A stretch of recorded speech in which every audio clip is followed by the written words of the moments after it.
높게 일겠고 동해안에는 높은 너울이 밀려오는 곳 있겠습니다.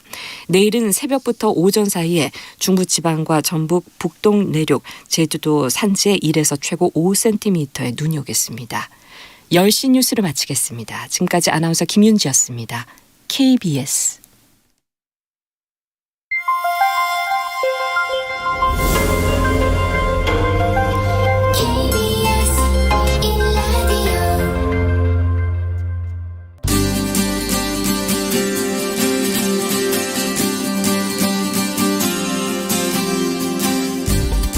KBS 뉴스월드.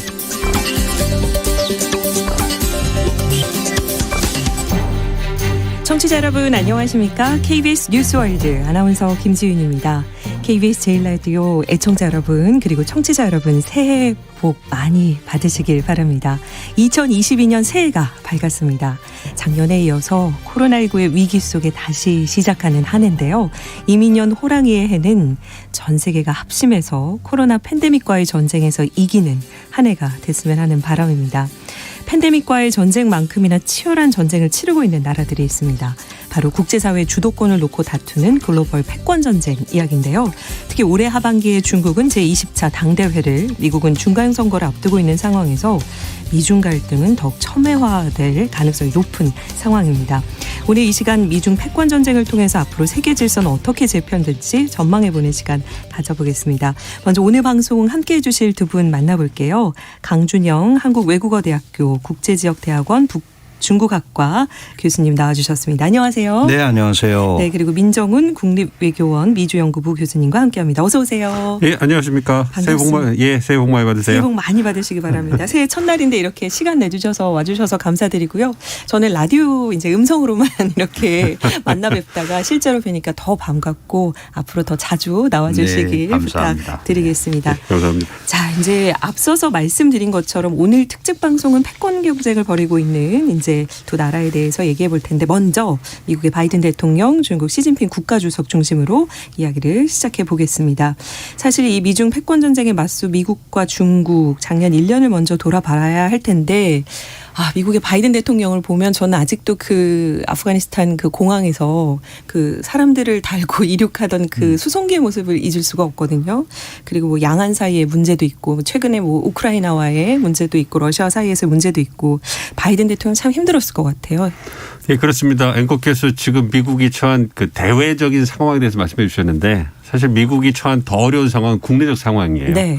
그러니까 코로나19 상황이 굉장히 좀 심각하죠. 그러니까 코로나19 팬데믹에서 가장 큰 피해국이 미국이라고 하잖아요.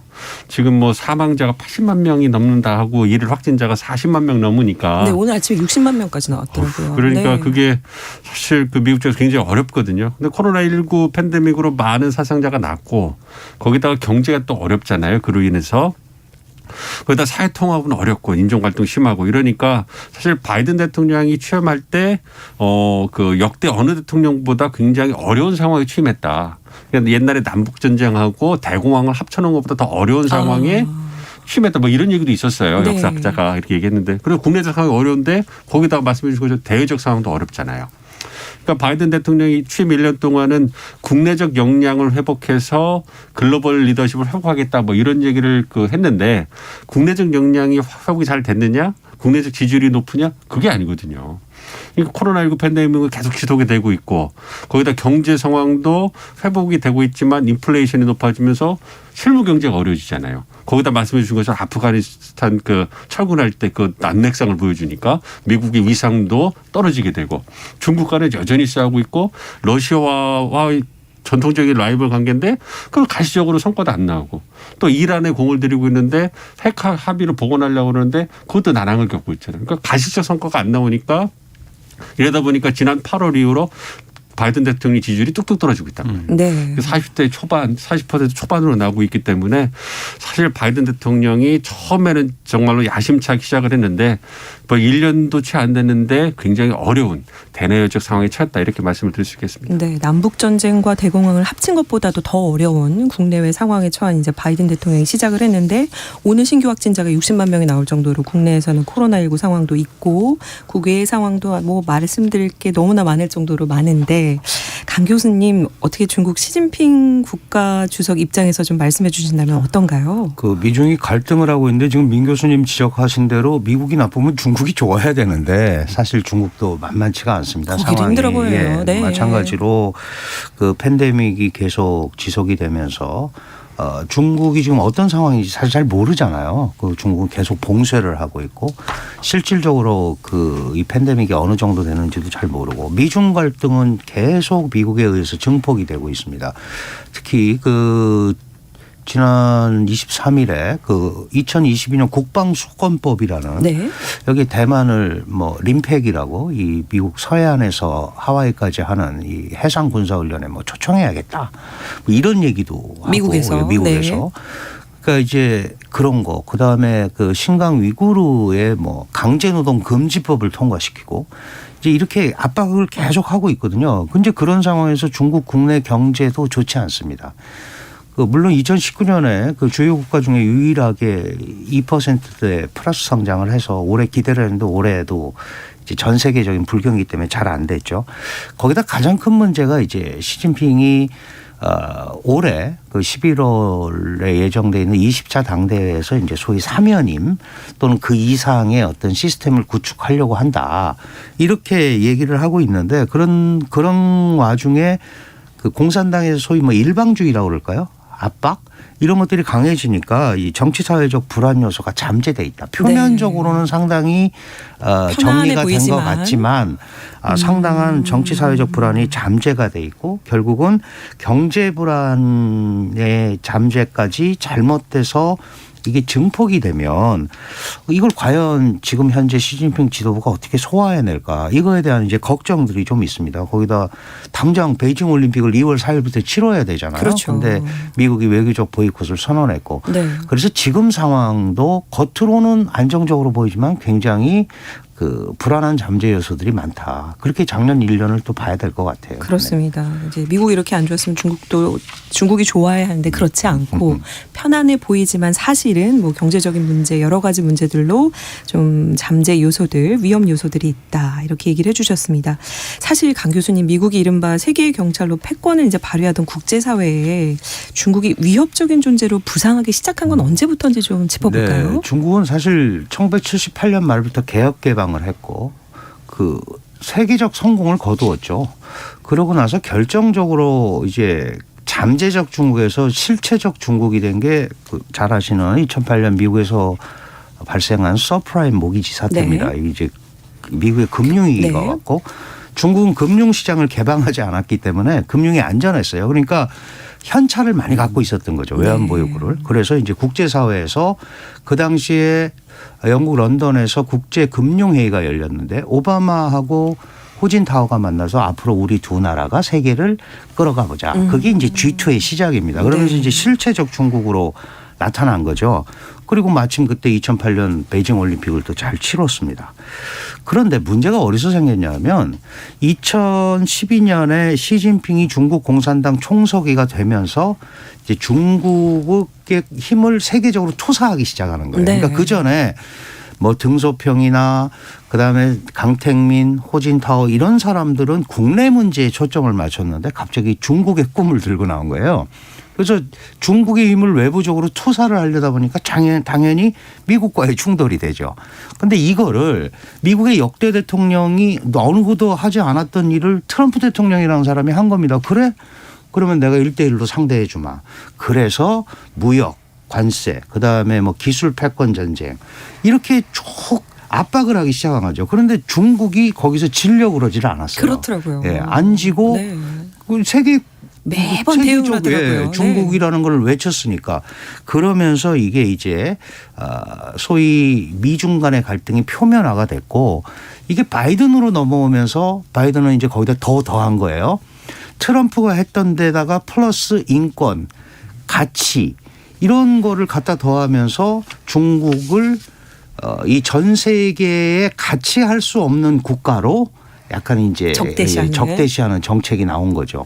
그걸 둘러싸고 이제 미국은 트럼프가 중국을 1대1로 상대했다면 바이든은 국제사회와 같이 미국이 주도하는 국제사회와 같이 이렇게 되면서 이게 이제 복잡해지기 시작을 한 겁니다. 그러니까 결국은 뭐 이걸 뭐 원인을 따질 수는 없지만 시진핑의 중국의 역량을 세계화하는 과정에서 필연적으로 부닥친 기존 강대국 미국과의 마찰이 심화가 됐고 그러면서 미중 갈등이 이렇게 증폭이 되고 2차 대전 이후에 그려놨던 냉전 구도가 해체가 되고 그 미국 유일 강대국 시대가 됐는데 거기에 이제 중국이 도전자처럼 부상이 된 거 아니겠어요? 그러면서 이제 많은 국가들이 전 세계가 뭐 선택 아닌 선택 이런 거에 고통을 받는 이런 흐름으로 가게 된 겁니다. 네. 임 교수님 이제 강 교수님께서 이제 서브프라임 모기지 때 G2로 이제 등장을 하면서 트럼프 때부터 시끄러워지면서 바이든 시대를 거쳐서 이제 뭔가 전 세계적인 양극의 이게 세계화된 세력화된 모습이다 이렇게 지금 정리를 해주셨는데 민 교수님께서 보시기에는 어떤가요? 좀 노골적으로 갈등이 대립하기 시작한 시기를 언제부터 보세요? 바이든 대통령 때부터 좀 얘기를 좀 아니 그 전 오바마 때부터 큰 좀 틀에서 말씀 강 교수님께서 정리를 잘 해주셔가지고 거기에다 잠깐 저 숟가락만 좀 얻도록 하겠습니다. 그럼 지금 말씀해 주신 것처럼 21세기 들어가지고 이제 이제 미국과 이제 중국의 그 G2 경쟁이 시작이 되잖아요. 근데 그게 사실 그 1990년에 소련이 그 붕괴가 되고 이제 미국이 강대국 그 단극 체제라고 그러죠. 유일한 그 강대국이 됐기 때문에 이제 그때는 이제 조금 미국이 좀 당황했어요. 우리도 적이 없어지니까 어떻게 해야 되지? 그러면서 한 10년 정도 준비 기간을 통해서 이제 세계를 어떻게 이끌어 나갈 것인가에 대해서 이제 로드맵을 좀 그렸다고 한다면 이러다가 20세기 들어왔는데 이제 그 문제가 발생하죠. 이제 9.11 테러가 터진 거예요. 그렇죠. 그러면서 테러와의 전쟁으로 미국의 전쟁 패러다임이 완전히 바뀌게 돼요. 그러면서 이제 그 두 개의 전쟁, 아프가니스탄 전쟁과 이라크 전쟁을 수행하다 보니까 막대한 국부가 빠져나가게 되죠. 그러면서 미국이 휘청하게 된단 말이에요. 거기다가 2008년 강 교수 말씀하신 것처럼 금융위기가 터지니까 미국이 경제적으로 휘청하게 되고 굉장히 어려움에 처하는 거죠. 그러면서 이제 말씀해 주신 것처럼 미국이 중국에 손을 벌려요. 돈이 없으니까. 이렇게 되다 보니까 중국도 대미국 인식이 바뀌게 되는 겁니다. 과거에 정말 돈이 없어서 세계화를 위해서 굴욕적으로 미국과 이제 그 정상회담을 하고 우리를 좀 살 수 있게 해달라고 어떻게 보면 굉장히 그 간청을 했던 나라가 이제는 우리가 도와줄 수 있다. 그렇기 때문에 미국이 더 이상 넘사벽이 아니네. 우리가 해볼 수 있겠는데 뭐 이런 자신감을 갖게 된 거죠. 그리고 2008년 금융위기가 굉장히 큰 변곡점이 됐다. 이렇게 말씀드릴 수가 있겠고 거기에 말씀해 주신 것처럼 2012년에 중국 시진핑 주석이 이제 그 권력을 잡으면서 이제 중국의 부상, 중국몽, 중국의 꿈을 본격화하기 시작한 거죠. 그거에 대해서 일부는 너무 일찍 샴페인을 터뜨렸다 이렇게 말하는 사람도 있지만 그것이 중국 국내적으로 갖는 메시지는 컸다고 생각을 하고요. 그래도 오바마 행정부 2010년대 초반에 그러니까 미국과 중국의 국력이 줄어들면서 중국을 견제해야 되겠다라는 것은 이제 2010년대부터 본격화가 되기 시작했는데 그래도 오바마 행정부 때는 중국과 경쟁을 하지만 그래도 중국과 좋은 관계를 유지하면 중국을 책임감 있는 어떤 그 국제사회 행위자로 끌어들일 수 있을 거야. 미국과 서방이 주도하는 국제 질서에 편입시킬 수 있을 거야라는 희망을 갖고 있었어요. 그러다가 이제 그 시진핑 들어오면서 이제 미중 간의 갈등이 심화되고 강 교수님 말씀해 주신 것처럼 트럼프 시대 들어서 아주 시끄러웠죠. 그러면서 더 이상 협력할 수 있는 국가가 아니라 경쟁해야 되는 국가. 중국이나 러시아 같은 권위주의 국가들은 미국 주도의 국제 질서를 바꾸려고 하는 순응하려고 하는 게 아니라 동화되려고 하는 게 아니라 바꾸려고 하는 수정주의 국가다 이렇게 모습 팍 박아버려요. 그리고 이제 전쟁의 개념도 2018년부터 강대국 간의 전쟁, 중국을 타깃으로 딱 하는 거죠. 네. 그거 완전히 바뀌어버리게 되는 겁니다. 그래서 트럼프 행정부 때 들어가지고 이제 중국과의 경쟁이 본격화됐고 그리고 바이든 시대에도 그러한 추세가 계속 이어지고 있다. 이렇게 말씀을 드릴 수 있겠습니다. 네, 이제 오바마 행정부 때는 그렇게까지 심하진 않았지만 트럼프를 거치면서 아예 중국을 적대 국가로 정확하게 인지를 하고 지금까지 바이든 행정부에 돌아와서도 비슷한 이제 스탠스를 취하고 있다 얘기를 해주셨습니다. 미중 패권 전쟁의 영역과 전선이 더 확대되는 상황이에요. 아주 매일매일 뉴스가 시끄러웠고 볼 때마다 놀랐는데 그 중에서 이제 최전선 대만 이야기를 빼놓을 수가 없습니다.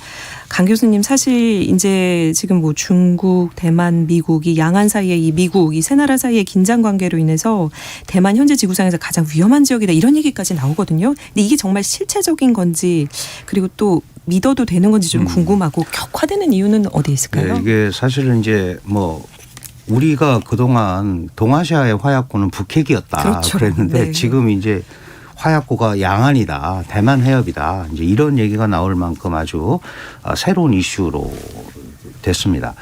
그 트럼프의 대중 정책에다가 바이든이 강화한 부분이 세 개가 있는데 네.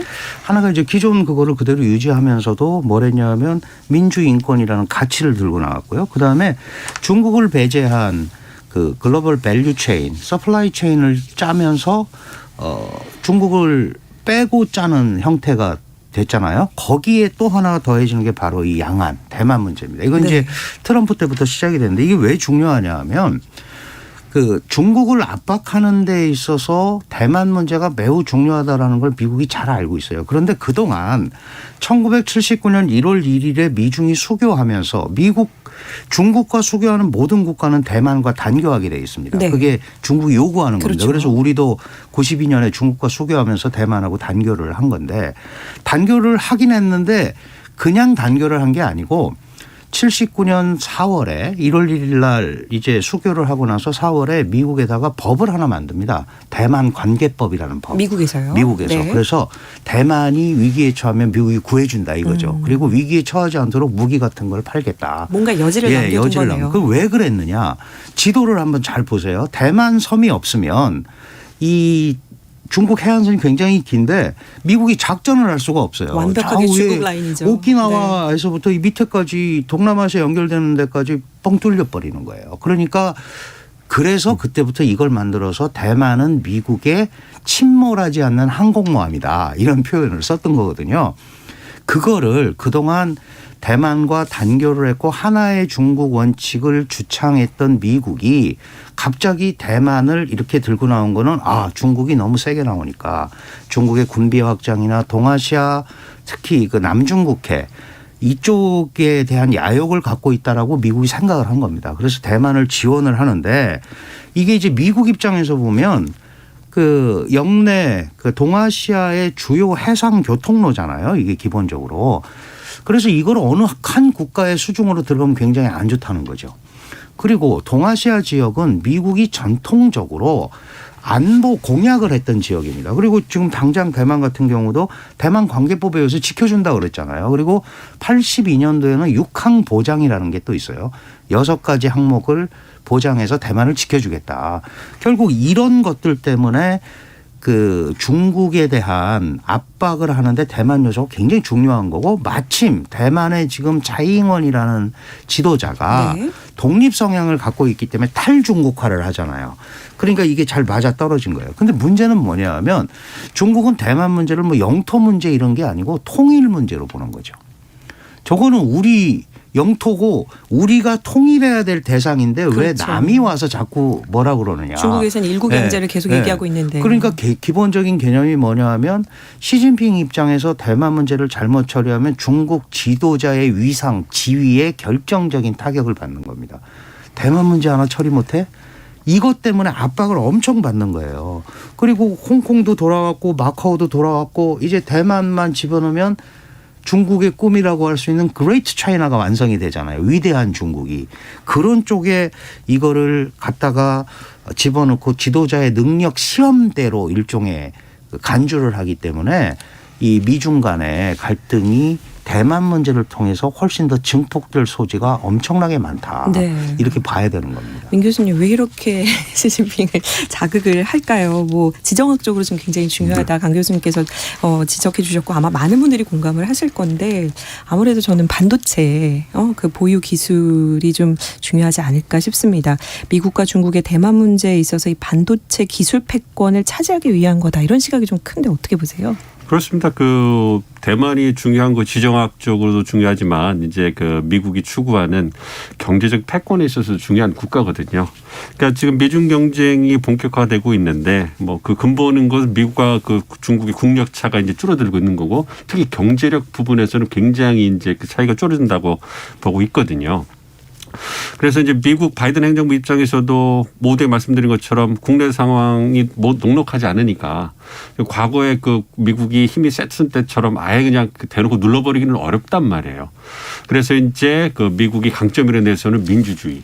그리고 동맹 시스템을 기반으로 해가지고 대중국 부상을 억제하겠다, 견제하겠다 이런 얘기를 하는 거고 그 선봉에 서 있는 부분이 말씀드린 첨단 기술 분야고 반도체, 배터리, 뭐 인공지능 이런 분야인 거예요. 그렇기 때문에 이 반도체 부분을 말씀드리면 이제 그 미국이 그 자랑으로 내세우는 동맹과 파트너 국가들의 결집을 통해 가지고 그 해당 분야의 표준이나 원칙, 제도를 만들어내려고 하는 거거든요. 그러려면 기술 강국들이 들어와야죠. 그러니까 한국이라든지 대만 이런 국가들이 중요해지는 것이고 그렇기 때문에 지정학적 중요성뿐만 아니라 경제 패권에 있어서도 미래 먹거리 핵심이기 때문에 이 부분에서 미국이 결코 중국의 부상을 좌시할 수가 없는 것이죠. 그러니까 이 대만을 이용하는 것은 지정학적 중요성뿐만 아니라 즉 군사안보적인 측면뿐만 아니라 경제적 측면에서도 미국의 입장에서 결코 없는 카드고 중국 입장도 마찬가지가 아니겠습니까? 미래 먹거리라는 건 똑같은 건데 그렇죠. 중국이나 미국이나 중국이 만약에 대만과의 관계가 좀 껄끄럽다고 그래서 대만이 그 갖고 있는 경제적 이익까지 포기한다면 그건 중국의 경제적 측면에서 굉장히 좀 손해거든요. 그러니까 맨날 중국과 대만이 으르렁거리면서도 경제적 측면에 있어서는 TSMC 불러가면서 중국에서 불러가면서 달래고 있는 측면이 있거든요. 투자도 하고. 그렇기 때문에 미국과 중국 양국 모두 놓을 수가 없는 거죠. 그렇기 때문에 대만의 중요성이 커지는 거고 이것은 우리의 중요성도 미중 사이에서 커지고 있는 거다. 이렇게 말씀을 드릴 수 있겠습니다. 중국에서도 TSMC를 조금 달래고 있기도 하군요. 그럼요. 그 중국이 얼마나 그 실리적인데 강 교수님 더 잘 아시겠지만 경제적 부분에 있어가지고 자국의 경제적인 측면에서 그 손해가 있다 이러면은 잘하지 않습니다. 네. 뭐 이제 그 해가 되지 않는 부분에서만 굉장히 좀 가시적으로 보여주는 것뿐이죠. 미국과 중국이 모두 이제 안보 경제 문제 때문에 이렇게 대만에 집중하고 있다 두 분 교수님이 얘기해 주셨는데 이제 연말 지난 이제 작년을 봤을 때 이렇게 하반기로 오면서 연일 뉴스로 나왔어요. 대만 침공설 중국에. 근데 이게 정말 말뿐인 건지 아니면 진짜 침공 가능성이 있는 건지 남중국해에서 정말 전쟁이 발발을 할 가능성이 정말 있는 건지가 궁금했어요. 네, 그 사실 언론 보도는 굉장히 일촉즉발이고 사실 대만도 긴장을 많이 하고 있죠. 그러나 몇 가지 이유로 전면 침공 같은 경우는 굉장히 어렵습니다. 왜냐하면 그 지금 이제 전쟁이라는 건 그렇잖아요. 확실히 이긴다는 보장이 있어야 되는데 조금만 장기화되면 이게 중미 간의 전쟁으로 그렇죠. 예, 정말 큰 전쟁이죠. 비화될 가능성이 있고 지금 대만 침공 대비해서 미국과 일본은 공동협의를 어느 정도 끝내놨습니다. 그 미국과 일본이 끝냈다는 거는 그 미군 기지 8개, 네. 그 유엔사 기지까지 포함해서 뭐 우리가 맨날 방송에서 보는 무슨 사세보항 무슨 뭐 이런 공군 기지 이런 데가 다 이 연합작전 하는데 쓰일 수 있는 거거든요. 그리고 지금 2월에 당장 베이징 올림픽 해야 되고 10월에 11월에 당대표 대회 해야 되는데 미국과의 갈등이 중국한테 유리하지 않죠. 다만 지금 계속 미국에서 얘기하고 있는 거는 2027년이 그 중국 인민해방군 100주년입니다. 네. 이때쯤 되면 중국이 연합작전 능력도 생기고 대만을 침공할 수 있지 않겠느냐. 그러나 이제 그거는 예상이죠. 침공을 전면 침공하는 방법이 있고 그다음에 대만이 가지고 있는 도서들을 상륙해서 하는 방법이 있고 계속 교란 작전을 하는 뭐 하이브리드 전쟁 같은 거 하는 것도 다 침공의 일종이죠. 이런 거가 있는데 전면 침공이 일어나기는 굉장히 어렵다. 승산이 100% 확실하지도 않은데 그리고 대만에서는 3일만 버티면 미국이 올 거다 이런 얘기가 있어요. 네. 그럼 3일 안에 점령을 해야 된다는 얘기 아니냐. 근데 지금 이 대목에서 중국이 그런 거를 모험을 하겠느냐 저는 어렵다고 보고요. 아직 여력도 거기까지 이렇게 크게 되지는 않는 것 같습니다. 그래서 오히려 미국과 중국 양측은 우발적 충돌이 안 생기도록 관리하는 데 지금 촉각을 맞추고 있습니다. 그래서 더 이상 확산되지 않게 하고 일부 시각은 이런 것도 있어요. 미국이 뭐 군산 복합 논리라고 그러죠. 중국의 그 소위 군비 확장을 산업적 그 군수산업적 측면에서 배양하기 위해서 이 의기를 좀 부풀리고 있다. 뭐 이제 이런 네. 그런 네. 얘기도 있는데 그게 가장 궁금해요. 사실 그런 쪽으로 자꾸 그런 관심이 부분도 가고. 약간 있죠. 예. 왜냐하면 트럼프 시절에 무기를 11차례 팔았고요. 바이든도 8월에 또 무기를 팔았습니다. 그 무기 판매가 굉장히 수입이 괜찮잖아요. 그렇죠. 여러 가지로 상대방도 자극할 수 있고. 그래서 혹시 그런 그 대만 내부에서도 그 미국하고 너무 밀착하지 마라. 그 무기 쓸지 안 쓸지도 모르는 무기인데 아무리 방어용이라지만 네. 장기전으로 가면 대만이 불리한데 자극할 필요는 없는 거 아니냐. 그런 뭐 이런 당연히 나올 수 시각도 있는 있어요. 얘기네요. 네. 그래서 전체적으로 보면 갑자기 군사적 충돌이 벌어질 가능성은 크지 않다 이렇게 봐야 될 것 같습니다. 네. 그렇게 갑자기 군사적인 큰 충돌이나 전쟁이 일어날 거는 아니다. 이렇게 이제 강 교수님께서 정리해 주셨습니다. 이제 미국과 중국의 작년의 입장을 보면 그렇게 동맹을 많이 만들고 세력화를 많이 한 것 같아요. 그죠? 이제 뭐 진영화, 편가르기 뭐 많이 보여줬는데 민 교수님 어떻게 보세요? 미중 패권 전쟁 속에서 바이든의 동맹 전략 또 오커스 출범이 가져온 변화는 어디에 있을까요?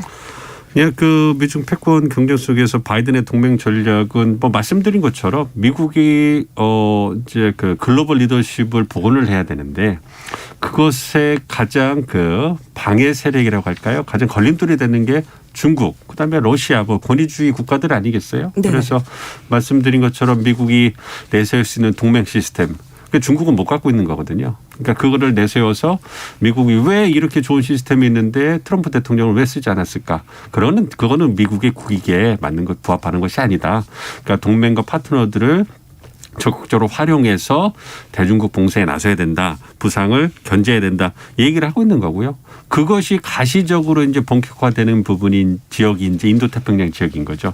이제 그렇기 때문에 인도태평양 전략이 이제 그 주목을 받는 것이고 쿼드라는 것도 주목을 받게 되는 거고 그러한 맥락에서 이제 오커스가 부상을 관심을 받게 되는 거죠. 그러면 이제 인도태평양 전략에서 바이든 행정부가 어떻게 중국 견제를 본격화할 거냐. 이걸 봤을 때 이제 바이든 행정부에서 나오는 얘기가 그런 거죠. 그러니까 중국과 미국이 경쟁을 할 때 있어서 하나의 큰 연합체를 만들어서 중국을 견제하는 것은 비효율적이니까 그러지 말고 이제 디마크로시 10, D10 이런 것도 있는데요. 어쨌든 간에 그 개별적인 문제에 분야별 사안별로 대안하기 위해서 어떤 사안을 맞춤형 협의체를 만드는 게 더 유리하다. 미국이 유리하다. 이 얘기를 하는 거거든요. 그런데 그러한 협의체를 만들어서 중국의 부상을 견제하고 중국이 미국 쫓아오는 걸 지연시키고 싶은데 그럼 어느 분야에 포인트를 맞춰야 되나? 그게 바로 첨단 기술, 무역, 공급망, 국제 표준 이런 부분이에요. 그리고 이와 더불어서 군사 안보 부분에 있어서도 중국이 쫓아오는 걸 막긴 막아야 될 거 아니에요. 그래서 이제 그 효용성이 배가 되고 있는 게 쿼드가 되는 거예요. 그래서 사자 그 비공식 안보협의체가 쿼드잖아요. 네. 그런데 이제 쿼드를 적용해야 되는데 문제가 있죠. 뭐냐면 미국하고 일본은 그나마 그 입장이 좀 대중견에서 분명한데 일본도 좀 애매하고 중국과의 경제 관계가 있으니까 호주도 그렇고요. 호주가 강경해지긴 했습니다만 네. 그렇다고 해서 중국과의 관계를 끊는 건 아니거든요. 인도는 더 모호하고요. 그리고 아세안 국가들, 한국 이런 국가들이 영내 국가들이 중국과의 관계가 있으니까 미국이 추구하는 뭐 쿼드라든지 인도태평양 전략에 적극적으로 나서기가 어려운 거예요. 보복이 들어오니까. 이렇게 되다 보니까 미국도 자신이 혼자 하기는 어렵고 쿼드를 바탕으로 해서 영내 국가들을 막 끌어들여야 되는데 그거 어렵잖아요. 이러니까 모호하게 가고 싶은 거예요. 그래서 쿼드를 갖다가 쿼드가 원형이긴 하지만 네. 영내 국가들 결집하기 위해서 어떻게 해야 되느냐. 약간의 변형을 준다는 거죠. 저희가 예상하는 건. 네. 그래서 쿼드 마이너스 X 플러스 알파 해가지고 쿼드 4개국이 다 들어가는 게 아니라 2개국, 3개국 분야별로 거기다가 관계에 있는 한국이나 뭐 뉴질랜드, 베트남 같이 플러스 알파가 되는 거죠. 오커스를 보세요. 그러면 미국과 호주가 들어가고 영국이 들어갔잖아요. 그러니까 이게 생뚱맞은데 이게 영국이 관계가 있는 거죠. 프랑스의 관계에서 그 잠수함 관련해서. 그러니까 미국과 호주 쿼드의 멤버이면서 거기에 영국이 들어가니까 이게 쿼드가 움직여서 대중 견제하는 걸 희석시킬 수 있고 그리고 분야별 사안별로 이제 이익은 다 가질 수 수 있고. 있으니까 이걸 보여주면 다른 영내 국가들도 아세안 참여하게 국가들도 되고. 이거 봐라 이거 쿼드에 참여한 거 아니지 않느냐. 네. 우리 이익을 담보하기 위해서 하는 거 아니냐. 이런 식의 또 명분을 얻을 수 있으니까 굉장히 유용하고 어떻게 보면 교묘하게 가는 거죠. 이런 식으로 해서 이제 그 미국이 대중국 압박을 계속 구체화하지 않을까. 그렇기 때문에 더 큰 어떤 대중국 견제를 위한 그 연합체를 보기보다는 분야별 사안별로 첨단 기술 분야를 중심으로 해가지고 워커스 같은 이러한 것들이 이제 계속 나오지 않을까 이렇게 예상을 하고 있습니다. 네, 글로벌 패권을 차지하기 위해서 이제 미국의 강점인 동맹국들을 활용을 해서 뭐 쿼드나 오커스 이렇게 이제 연합체를 많이 무조건 경제겠죠. 제 생각은 그런데 경제와 안보를 위해서 지금 이제 다 세력화를 하고 있습니다. 그렇다면 강 교수님, 중국은 연합 세력으로 보고 있는 국가들이 있을까요? 중국의 뭐 미국같이 동맹 개념을 할 수는 없죠. 그러나 이제 중국이 1955년부터 자기네가 제3세계를 자처하고 나섰었습니다. 그러니까 미소 양극 시대의 제3세계의 대표는 중국이다. 이게 이제 비동맹 회의라고 그러죠. 네. 이제 거기에 맹주를 자처하고 나섰었는데 그래서 지금 바이든 대통령이 12월 9일하고 11일에 그 민주주의 정상회의라는 걸 했죠. 원래는 민주주의를 위한 정상회의입니다. 그 민주주의가 아닌 국가들도 많이 불렀기 때문에 민주주의를 위한 정상회의인데 근데 요 얘기 나오기 요 회의하기 며칠 전에 12월 4일 5일에 네. 중국도 북경에서 민주 전 인류의 공통가치 이런 제목을 가지고 120개 지역 국가 국제기구를 해서 한 500명을 불러서 북경에서도 회의를 했어요. 아, 그랬군요. 민주는 미국의 전유물이 아니라는 거죠. 그리고 12월 8일에는 네. 그 남남 인권 포럼이라는 게 있습니다. 그러니까 저개발 국가들, 개발도상 국가들의 인권 포럼 이게 2017년부터 이제 중국에서 했는데 이것도 북경에서 12월 8일에 이 인권 포럼을 했어요. 무슨 얘기냐 하면 미국식 인권만 인권이 아니고 미국식 민주만 민주가 아니라는 거죠. 중국의 발전, 중국식 민주, 중국식 인권 가치도 다른 국가들한테 충분히 효용성이 있는 거다. 네. 그 아주 간단한 에피소드를 하나 말씀드리면 중국 당신들 인권이 얼마나 낙후된지 아느냐 그랬더니 옛날에 주롱지라는 총리가 있었어요. 네. 당시에 이제 미국의 그 USTR 칼라일스라는 아주 그 유명한 이제 상무장관이 있었는데 니네 인권 때문에 교역하기 어렵다. 막 이러고 얘기하니까 주롱지라는 사람이 뭐라 그러냐면 옛날에 중국 사람은 밥도 못 먹고 살 집도 없었고 근데 지금 밥 먹고 살지 않냐. 이게 얼마나 인권이 신장된 거냐. 안 살아보고 니네들 기준으로 우리를 가지고 얘기하지 마라. 그렇죠. 약간 집체 인권의 개념이에요. 우리가 이제 인권 그러면 천부 인권이 많은데 그러니까 이게 먹고 살게 되고 잘 살게 된 거를 인권이 신장했다고 생각하니까 이게 근본적인 차이가 있는 그러네요. 거예요. 인권의 관념에 대해서. 시진핑이 중국 국민들한테 인기를 얻는 것도 바로 그런 건 겁니다. 아니었나요? 예, 그런 부분이 분명히 들어가 있죠. 그래서 마찬가지로 민주도 중국식 민주라는 거를 왜 일방적으로 그거는 아니라고 매도하느냐. 지금 오히려 미국이 미국식 민주라는 가치를 전 세계적으로 동맹들과 함께 하는 게 바로 분열주의다라는 게 중국의 입장이에요. 그러니까 이 부분은 정말 앞으로도 계속 이렇게 갈 수밖에 없고 이런 데 동조하는 데가 중국, 러시아, 북한밖에 없습니다. 그리고 일부 개발도상 국가들 중국의 원조를 받는 이런 국가들 차원이니까 동맹의 관점에서는 미국과 중국이 이제 속된 말로 게임이 안 되는 그런 거죠. 다만 이제 중국은 경제적으로 막강한 파워를 갖고 있기 때문에 경제적 압박을 통해서 그 이탈하지 않도록 하는 그런 부분은 충분히 할 수 있습니다. 네, 이제 냉전 시대의 제3세계였던 이 중국이 이제 경제 성장을 이루면서 이제 중국식 민주주의를 내세워서 많은 회의도 하고 노력하고 그렇죠. 있는 모습이 네네. 있다 얘기를 해주셨습니다. 민 교수님, 미국에 맞서서 이제 중국과 러시아가 또 이렇게 급속히 가까워지면서 유럽 내 미국 동맹들의 안보 외교에 미치는 영향도 좀 무시할 수 없을 것 같아요. 그렇습니다. 그 유럽 주요 국가들의 지금 속내가 굉장히 복잡합니다. 그러니까 이제 미국의 전통적 우박이긴 한데 트럼프 4년 동안에 미국 우선주의를 내세워 보니까 과연 미국이 신뢰할 수 있는 정말로 동맹이고 어떤 대서양 동맹의 리더인가에 대해서 의구심을 가졌고 바이든 대통령이 들어와서 America is back 해서 미국이 들어왔다고 얘기를 하는데 여전히 예, 자국 이익을 중시하는 게 들어와 있고 네.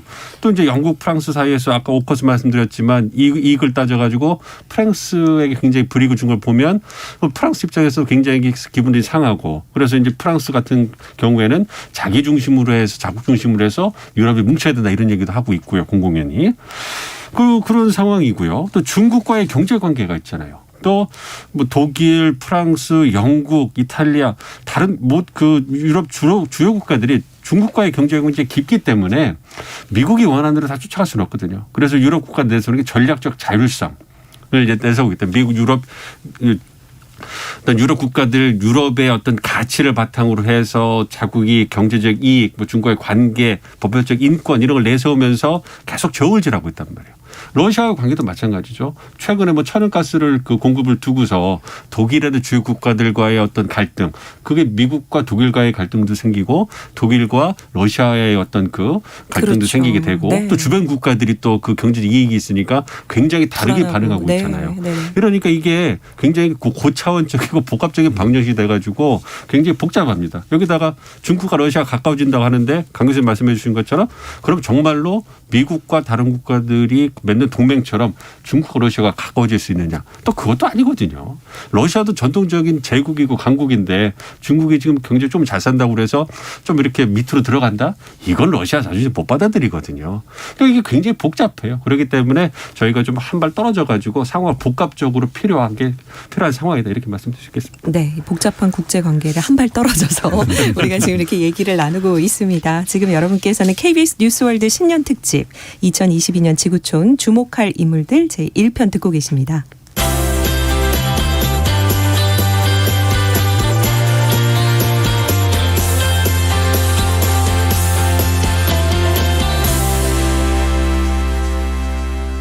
KBS 뉴스월드 민정훈 국립외교원 미주연구부 교수님 그리고 강준영 한국외국어대학교 중국학과 교수님 모시고 KBS 뉴스월드 신년특집 진행하고 있습니다.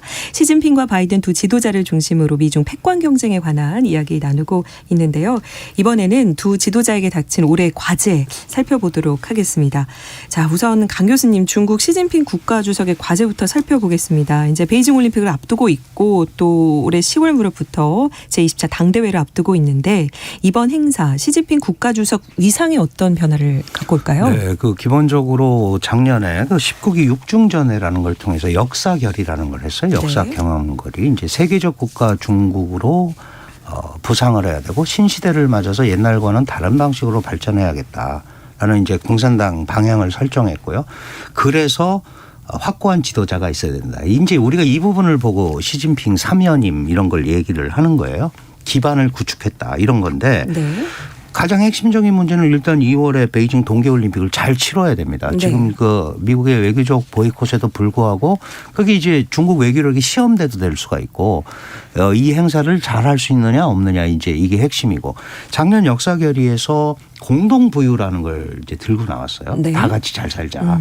시진핑 시대에 들어서 가장 달라진 게 덩샤오핑 때 있었던 선불원 우선 일부 사람이 먼저 잘 살자 중국적 상황에서 그런데 이걸 공동부유로 다시 돌려왔단 말이죠. 이 공동부유에 관한 구체적인 내용이 이제 3월에 열리는 전국인민대표대회에서 그런 얘기들이 나와요. 그럼 이제 그거를 어떻게 될 건지 실천 방안이 어떻게 될 건지 이런 게 잘 이어져야 경제가 회복이 되고 이거에 따라서 또 미중 갈등이 어떻게 관리되느냐 이런 부분들이 잘 맞아야 시진핑이 생각하는 대로 당내 반발을 최대한 무마하고 정치 사회적 안정을 찾으면서 소위 시진핑 체제로 계속 이어갈 수 있는 기반을 구축한다. 그러니까 아직 갈 길이 좀 남은 그러네요. 거죠. 올 한 해를 잘 치러야 하네요. 이제 역사결의를 통해서 작년에 이제 확고한 지도자 3연임을 최종적으로 이제 목표를 했는데 잘 이루어지려면 올림픽도 잘 치러야 하고 그렇습니다. 네. 산적한 경제 문제들 잘 치러야 한다 얘기해 주셨습니다. 민 교수님 이제 미국 쪽을 살펴보면 이제 11월 8일 핵심 이슈가 있습니다. 중간 선거예요. 미국에서 이 중간 선거 어떤 선거인지 그리고 조 바이든 대통령에게 얼마나 왜 중요한지 좀 알려주세요. 예, 그 중간 선거라고 얘기를 하는데 이게 미드텀 일렉션이라고 얘기하는데요. 그러니까 미국은 그 대통령 임기가 4년이잖아요. 4년인데 연방 의회를 보면 연방 하원은 2년이에요, 임기가. 상원은 6년이기 때문에 네. 그리고 그렇기 때문에 연방 하원이 2년마다 선거를 치러 가지고 계속 그 연방 하원을 뽑아야 돼요. 그렇기 때문에 이제 그 연방 우리 말로 하면 총선이죠. 어떤 그 국회의원 선거가 2년마다 열리는 거예요. 근데 대통령 선거는 4년마다 열리니까 대통령 선거가 열리지 않는 그 중간에 열리는 선거를 중간 선거, 미드텀 일렉션을 얘기를 하는데요. 그렇기 때문에 연방 하원의원 전원 그렇죠. 435명하고 연방 상원의원 임기가 6년이기 때문에 3분의 1씩 뽑아요. 그 2년에 한 번씩. 그래서 이제 그 3분의 1이 또 이제 뽑히게 되는 거죠. 그게 이제 올해 이제 그 11월 8일에 실시가 되는데요. 현재 연방 하원 같은 경우에는 민주당이 다수당이에요. 그 435명 중에 221명이 민주당 소속이고 213명이 공화당 소속인데 218명이 이제 50%이기 때문에 법안을 통과시키려면 218명 이상이 필요한 거예요. 네. 다수당이 되려면. 그러니까 민주당이 221명이니까 가까스로 이제 그 근소하게 다수당인 거고 연방 상원은 100명인데 51명이 필요하죠. 법안을 통과시키려면. 근데 공화당과 민주당이 지금 50대 50이에요. 그런데 이제 그 상원 의장이라고 할 수 있는 네. 부통령이 그 캐스팅 보트 투표를 할 수 있기 때문에 법안 통과할 때 51표가 되겠죠. 그래서 민주당이 연방의회에서 다수당을 유지하고 있다 이렇게 얘기를 하는데 문제는 중간 선거에서 대체로 여당이 져요. 네. 왜냐하면 우리나라 마찬가지로 국정운영의 어려움을 유권자들이 체감하기 때문에 지지율이 다 떨어지고. 그렇죠. 그 허니문 기간을 지난 다음에 실제 뭐 이 정권도 별 게 없네 이런 게 많죠. 그래서 중간 선거가 미국이나 한국이나 어떤 그 현 정부에 대한 중간 평가의 성격을 띠기 때문에 대체로 여당이 어렵습니다. 근데 아까 말씀드린 것처럼 바이든 대통령이 처한 국내적 상황이 녹록지 않다고 말씀드렸잖아요. 여전히 코로나19가 득세하고 있고 경제적으로도 어렵고 이런 상황이 지지율 떨어지고 있는 거죠. 그리고 작년 11월에 버지니아하고 다른 데 주지사 선거 있었는데 네. 버지니아 선거에서 민주당이 졌어요. 그렇죠. 그게 민주당 텃밭인데. 네. 그러니까 굉장히 충격이었죠. 예, 충격을 크게 받은 거죠. 그러니까 바이든 대통령 지지율도 떨어지고 있고 그렇다고 해서 경제가 나아질 것 같지도 않고 그 단기간에 여기다 버지니아까지 져버리니까 민심이 바뀐 거 아니냐 이러면서 민주당이 긴장하고 있는 거죠. 여기다가 2020년에 인구 총조사를 했는데 이 결과를 보니까 공화당이 더 유리하게 나왔어요. 왜냐하면 공화당이 강세인 지역에 인구가 많이 유입돼 가지고 하원 의석수가 늘어났거든요. 그렇군요. 그렇게 되니까 올해 11월에 하원이 435석 선거를 치르는데 아무래도 공화당 의석수가 늘 가능성이 더 높죠. 이러니까 경제도 어렵고 대통령 지지율도 안 좋고 거기다가 그 선거에서는 지고 있고 그다음에 의석수도 공화당이 더 가져갈 것 같으니까 이런 걸 정확히 보면 5월 중간선거에서 네. 민주당이 어려울 것 같다. 네. 이렇게 되면 무슨 문제가 생기냐면 중간선거가 말씀드린 것처럼 현 정부 중간평가 성격을 갖는다고 그랬잖아요. 그러면 중간평가 성격을 진 선거에서 졌다는 건 여당이 졌다는 거는 심판을 받았다는 얘기잖아요. 네. 그러면 남은 2년 동안 대통령이 국정 과제를 운영하는 데 있어서 어려움을 겪겠죠. 왜냐하면 지지율이 떨어지고 인기가 없으니까. 야당은 계속 공격하면서 정권을 교체해야 된다고 얘기를 할 거고 민주당 내에서 또 분열이 날 가능성도 있고요. 네. 이렇게 되면 남은 2년 동안 이제 그 대통령이 국정 운영을 하는데 어려움을 겪게 되면 성과가 잘 안 나올 거 아니에요. 그것이 대외 정치에 영향을 미칠 것이고 그러니까 중간 선거가 그렇기 때문에 국내적으로 중요하다 이렇게 말씀드릴 수 있겠습니다. 네, 이렇게 쭉 읊어주셨는데 이제 미국 워싱턴 DC의 노정민 통신원 연결해서 현재 여론, 미국 국민들은 정말 어떻게 생각하는지 알아보겠습니다. 노정민 통신원 안녕하세요. 네, 안녕하십니까. 새해 복 많이 받으십시오. 새해 복 많이 받으세요. 자, 예. 이제 가장 곁에서 지켜보셨잖아요. 미국 네. 국민들은 바이든 대통령 집권 1년 어떻게 평가하고 있는지 좀 궁금합니다. 예, 일단 그 지지율을 좀 제가 말씀을 드리면 네. 가장 이제 최근 지지율 동향 조사 결과를 이렇게 쭉 보니까 오늘까지 그 조 바이든 대통령의 국정 지지율이 약 한 43%, 부정 평가가 51% 절반이 넘는데요. 그러니까 정권 출범 초기에는 지지율이 한 53%, 부정 평가가 36%였는데 다른 주요 언론 조사에서도 지금 바이든 대통령의 국정 지지율이 40%대 초반인데 반해서 부정 평가가 50% 중후반에서 60%에 육박합니다. 1년 만에 부정평가가 급격히 늘었다는 것이 특징이고요. 그러니까 정당 지지율도 현재로서는 공화당이 민주당보다 조금 우세한 것으로 나타나고 있거든요. 그러니까 그만큼 지금 바이든 대통령의 인기가 좀 크게 떨어진 것으로 알 수 있고 실질적으로 주변들의 이야기를 들어봐도 그것을 좀 체감적으로 많이 느낄 수 있는 그런 분위기입니다. 네.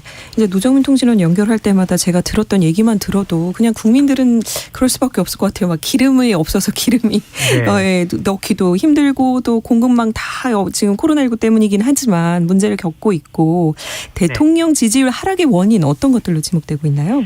예, 그 바이든 행정부 출범 이후에 제가 이제 바이든 대통령의 지지율 추이 그래프를 쭉 이렇게 좀 살펴보니까 이 바이든 대통령에 대한 지지율과 부정평가가 크로스되는 지점이 좀 있었거든요. 네. 바로 지난 8월인데 그때 바로 바이든 행정부가 아프간 철군을 강행했던 때입니다. 그러니까 이때부터 지지율이 급격히 떨어지고 반대로 부정평가가 급상승했는데 그 이후에 역시 이제 가장 큰 문제는 지금 경제 문제거든요.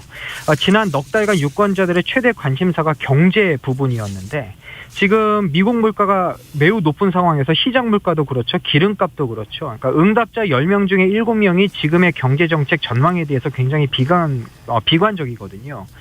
게다가 지금 미국의 소비자 물가지수가 39년 만에 최고치를 기록하면서 서민 경제에 직격탄이 되고 있고요. 게다가 지금 코로나 상황도 하루 평균 확진자가 30만 명에 육박하면서 역시 코로나 대응에도 큰 성과를 내지 못했다. 또 지난 1년 동안 이민이나 외교 전반적인 부분에서 바이든 행정부의 뚜렷한 성과를 찾아볼 수 없다. 이런 지적이 많습니다. 그래서 공화당 지지층은 물론이고 무당층 민주당 지지층에서도 등을 돌리는 현상이 나타나고 있는데 네. 아까 교수님께서도 중간선거 말씀하셨습니다만 지금 내년 중간선거 올해 이제 중간선거 되겠죠. 2022년. 네. 그러니까 하원과 상원 모두 공화당이 장악할 거란 전망이 나오고 있어서 이 바이든 행정부로서는 지지율 회복이 새해 최대 관건이 될 것 같습니다. 아까 이제 그 그래프가 크로스됐을 때가 바로 아프간 철군 얘기를 해주셨었잖아요. 네네. 미국 국민들 그 철군 결정이 실망스럽다는 여론이 좀 많이 있었죠. 어떤가요? 맞습니다. 그러니까 애초에는 원래 아프간 철군 찬성이 70% 이상으로 워낙 높았었는데 실제로 바이든 행정부가 아프간에서 이제 미군을 철수한 이후로 여론이 너무 급격히 뒤바뀌었거든요.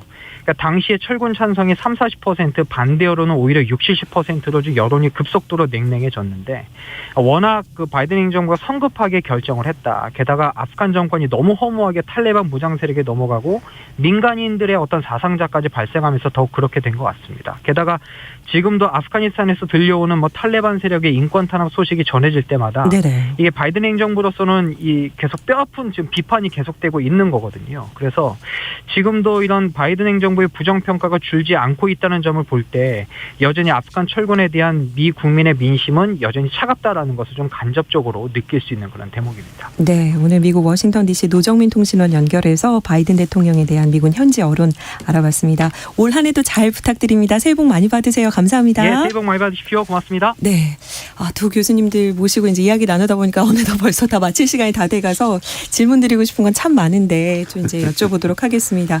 자, 빈 교수님 이제 아프간에서 발을 뺀 미국은 이제 중국 경제를 위해서 인도태평양 지역에 더 집중하겠다는 모습을 확실히 보여주고 있는 것 같아요. 앞으로 미중 패권 전쟁 미국 어떻게 임할까요? 예, 말씀드린 것처럼 미국이 그 처한 국내적 상황, 대내적 상황이 녹록한 건 아니에요. 그러니까 트럼프 때 이게 전방위적으로 압박을 하고서 으르렁거리긴 했는데 그 기조가 유지되기는 하겠지만 그래도 보다 효율적으로 접근할 거다, 실용적으로 접근할 거다 이렇게 보고 있습니다. 그래서 트럼프 때 군사안보, 경제, 기술, 이념 전 영역으로 막 그 한꺼번에 갖다 그 중국을 압박하는 것은 미국 입장에서도 역량이 받치지 못할 수 있기 때문에 말씀드린 것처럼 두 국가 간의 어떤 그 국력 격차가 가장 급격하게 감소하고 있는 첨단 기술이라든지 이런 분야에서 경쟁이 치열해지게 되고요. 물론 대립하는 부분은 이제 정치 체제나 이제 이념 이런 부분인데 이거는 사실 가시적으로 하기는 어려워요. 그러니까 말씀드린 것처럼 동맹국들과 파트너들 결집하는 수단으로 이제 계속 미국이 우월하다. 그렇기 때문에 우리와 함께하자라는 메시지를 던지는 상징적 의미가 있다고 보고요. 그러고서 이제 군사안보 측면에서는 이게 잘못하면 저희가 오늘 얘기한 것처럼 이게 그 전면전이 돼버리면 미국 중국 모두 이제 그 어려운 거니까 그건 피할 겁니다. 그래서 미국이 원하는 것은 중장기적으로 이제 미국이 중국에 대해서 갖고 있는 군사 기술에서의 부분에서의 우위를 유지하려고 노력을 하는 거고요. 계속 그래서 그 막대한 그 예산을 투여를 해가지고 대중국 우위를 지키기 위해 노력할 거고요. 그리고 이제 그 전면전으로 치닫는 건 막는 위기 관리는 할 거라 생각을 하고 있고요. 반면에 이제 그 기후 변화라든지 비확산 부분은 협력을 한다고 그러는데 문제는 경쟁과 대립이 계속 지속되고 있으니까 협력할 수 있는 공간이 나오질 않는 거예요. 중국이 반발이 크게 하잖아요. 너네들 이런 분야에서는 저기 대립하고 경쟁하자 해놓고서 그 기후 변화 이런 것에서 협력하자 이거는 말이 안 된다. 하기 때문에 쉽지 않은 상황이거든요. 그렇기 때문에 그런 걸 본다면 앞으로 중장기적으로 미중 간의 패권 전쟁은 지속이 될 건데 이제 그 경제 분야, 첨단 기술 분야를 중심으로 해서 경쟁이 치열해지고 다른 부분은 조금씩 관리해 나가면서 어떤 견제가 지속되는 이런 모습을 보여주지 않을까 생각하고 있습니다. 네, 트럼프 때처럼 그렇게 막 확고하고 공격적인 것보다는 효율적으로 실용적으로 중장기적으로 접근할 거다. 이 교수님께서 이제 말씀 워낙 잘해주셔서 시간이 조금밖에 안 남았어요, 강 교수님. 네. 자, 중국은 어떻게 대응할 건지 좀 마지막으로 부탁드릴게요. 중국의 최대 과제는 미중 갈등 관리입니다. 미국이 대중 압박이나 견제 정책을 하면 잘 살펴보시면 미국의 압박 이상의 조치들은 하지는 않습니다. 상응 조치만 하는 거죠. 그러니까 네. 결국은 표면적으로 갈등이 증폭이 되더라도 내부적으로는 갈등 관리를 해야겠다는 데 굉장히 초점을 맞추고 있다. 다만 이제 한 가지 주의할 것은 이 대만 문제 같은 경우 이거는 이제 중국의 소위 민족주의를 애국주의를 자극할 가능성이 많기 때문에 이 부분을 어떻게 잘 양측이 조절할 거냐가 매우 중요하고요. 미국의 이런 대중 압박, 특히 신장 전체에 제재를 내린 데 대해서 중국이 신장 위구르 서기를 교체해 버렸습니다. 그럼 무슨 얘기냐면 유화적 제스처를 좀 보이는 거죠. 꼼수로 보일 수도 있지만 그래도 우리가 노력하고 있다. 이런 걸 하고 있다. 그걸로 볼 때 전반적인 흐름은 표면적으로는 입으로는 갈등이 격화되겠지만 내부적으로는 갈등 관리 모델을 찾으려고 매우 애를 쓸 것 같다. 이렇게 보면 될 것 같습니다. 네, KBS 뉴스월드 오늘 두 분 교수님 모시고 미중 패권에 대해서 이야기 나눠봤습니다. 저희는 내일 다시 인사 뵐게요. 오늘 두 분 여기서 인사드리겠습니다. 오늘 나와주셔서 감사드립니다. 네, 고맙습니다. 감사합니다.